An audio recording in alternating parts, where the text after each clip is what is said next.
وہ انجری کو سسٹین نہیں کر سکتا جب وہ ماں کی وارم کے اندر ہوگا. ٹھیک ہے، مثال کے طور پر if a person got hurt, a mother of a child when he was in a womb, due to her the several defections are appeared in child, but after delivery he cannot sue against the person who gave damage. کہتا ہے کہ اگر ایک شخص، ایک بچہ جو ہے وہ ماں کے پیٹ کے اندر ہے، ٹھیک ہے، اور اس کی ماں کو کوئی بندہ نقصان پہنچاتا ہے جس کی وجہ سے اس بچے کے اندر کچھ ڈس ایبلٹیز آ جاتی ہیں، جب اس بچے کی پیدائش ہوتی ہے تو اس کے بعد وہ بچہ جب بڑا ہوتا ہے اور اسے کوئی کہانی سناتا ہے یا بتاتا ہے کہ جب تم ماں کے پیٹ کے اندر تھے تو تمہیں فلاں شخص نے ہٹ کیا تھا جس کی وجہ سے تمہارے اندر یہ ڈسیبلٹی آئی ہے، تو پیدائش کے بعد وہ جو بچہ جب ماں کے پیٹ کے اندر تھا اسے وہ انجری اس وقت کاز ہوئی تھی تو وہ اب ٹاٹ کلیم نہیں کر سکتا.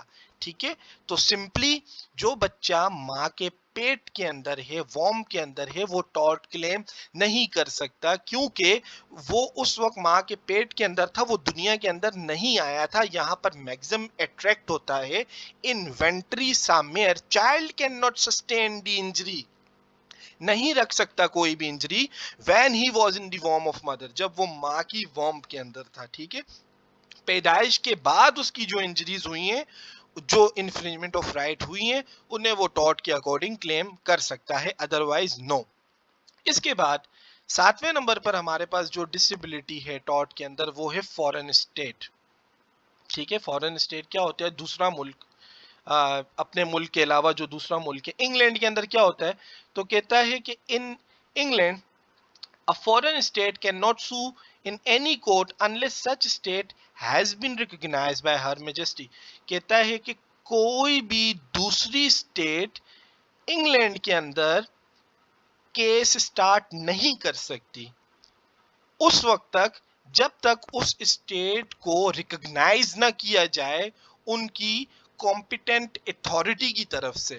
ٹھیک ہے، مثال کے طور پر اب اسرائیل کو پاکستان نے ریکگنائز نہیں کیا ہوا، ٹھیک ہے، تو اسرائیل کے کوئی بھی ٹاٹ کی انفرنجمنٹ ہوتی ہے تو اسرائیل پاکستان کے اندر ٹاٹ کو کلیم نہیں کر سکتا کیونکہ پاکستان کی جو کمپیٹنٹ اتھارٹیز ہیں انہوں نے اسرائیل کو ریکگنائز نہیں کیا ہوا. یہ تو میں نے آپ کو ایک ایگزامپل دی ہے.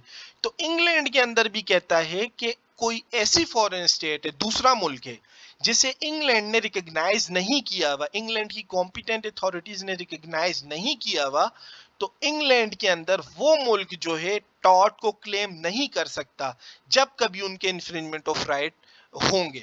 ٹھیک ہے، اب پاکستان کی بات کرتا ہے تو پاکستان کے اندر کہتا ہے فورن اسٹیٹ کین ناٹ سو، کہتا ہے پاکستان کے اندر فورن اسٹیٹ جو ہے وہ سو ہی نہیں کر سکتی. یہاں پر اب ایک ایکسیپشنز بیان کر رہا ہے. ایکسیپشن کے اندر کیا بتاتا ہے؟ if the object of the suit is to enforce a private right vested in the head of the state or in any office of such state in his public capacity. Hence, under Section 84 of Civil Procedure Code, foreign may sue in any court provided that such state has been recognized by central government. لیکن کہتا ہے کہ پاکستان کے اندر بھی اگر کوئی ایسا official ہے فورن اسٹیٹ کا جو کہ پاکستان آیا تھا اور یہاں پر اس کے ٹاٹ کی انفرنجمنٹ ہوگی، انفرنجمنٹ آف رائٹ ہوگی، ٹھیک ہے، تو وہ بندہ جو ہے عدالت کے اندر جا کر اپنی لیگل پروسیڈنگ سٹارٹ کر سکتا ہے as per the section 84 of civil procedure code.